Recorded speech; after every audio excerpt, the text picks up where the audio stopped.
It hasn't been a bad winter as far as sports go. Yeah. Like it's been interesting, especially COVID and the football scene and stuff. But the NBA is coming back and December 22nd, I think the preseason starts. Yeah, about 22 days now, or that was yesterday or today. It's 22 days. I can't remember which. Might be 23 days. I cannot wait for the NBA season to start up again. I'm excited to see how these trades pan out. And we're gonna have the season starting back up. I wonder how they're gonna do, and stuff. What do you think?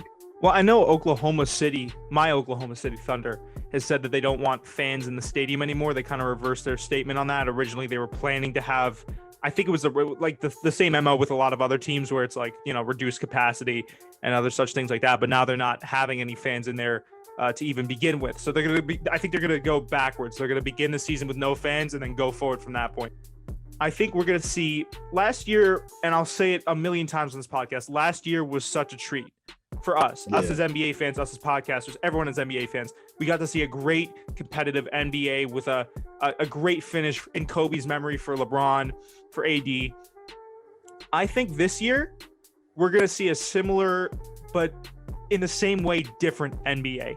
It's certainly a way more fleshed out Eastern Conference with, you still got the top dogs there, but there's going to be a lot of competition down low now, which is not something you could necessarily say in past seasons. What's exciting is that the teams in the East are just, they usually just don't have stars. You know what I'm saying? There's just really not that many notable people in the East, and that changes this year.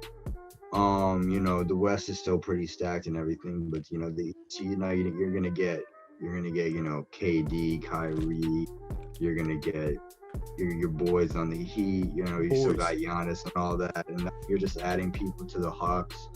You're gonna have some new names popping up here and there. A lot of people were complaining about, especially a lot of NBA players were complaining about the short off season. Yeah. But me and you talked about it. They had like a 4 or 5 month hiatus. When the whole Corona thing first started going down.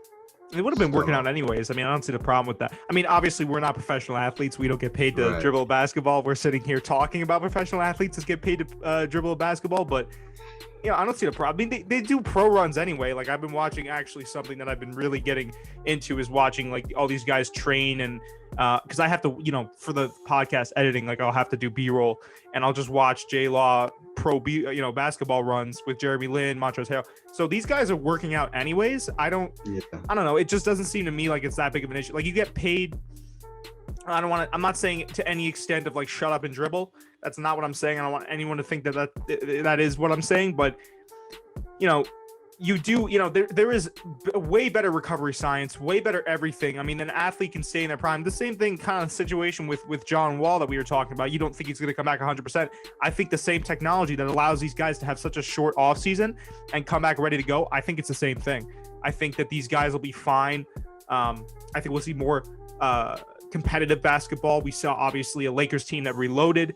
There's a lot of questions around that Clippers team now, which we could get into later. I've been hearing rumors that Lou Williams might be out the door and that the Clippers might be disbanding, for lack of a better term.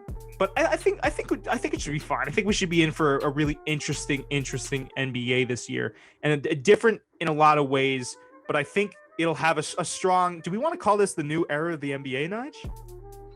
It is a new era, man, because kind of go off eras, they usually last around almost a decade, 8-9 years usually, and it's usually based off just the most dominant teams and players within that span. And we've seen a big shift after the fall of the Golden State Warriors. Yeah. The rise of the re-rise of the Lakers, and stuff like that. We're seeing a lot of different. There's a lot of different power. What do they call power vacuums? There's a lot of different power vacuums that teams are starting to fill up, and it's starting to flesh up. I would say that this is a new era. Yeah, this is something. I was going to say this might be the sophomore test for the NBA, because I'm thinking about it in terms of when we started doing the podcast.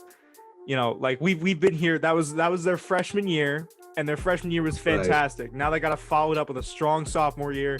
I don't want to see a lot of players again. we'll get into Boogie later, but I hope like guys like Boogie don't go down a lot, and we see everyone stays healthy, and that could also be another problem presented. I mean, we're here talking about, I don't think it'll be an issue. That could be another problem presented by a shortened off season, is that we might see more injuries, but time will tell. I think if everything goes according to plan, which it almost never does in professional sports, but as long as everything kind of goes like 75% according to plan, we should be okay, and we should be in for a really, really neat NBA to watch.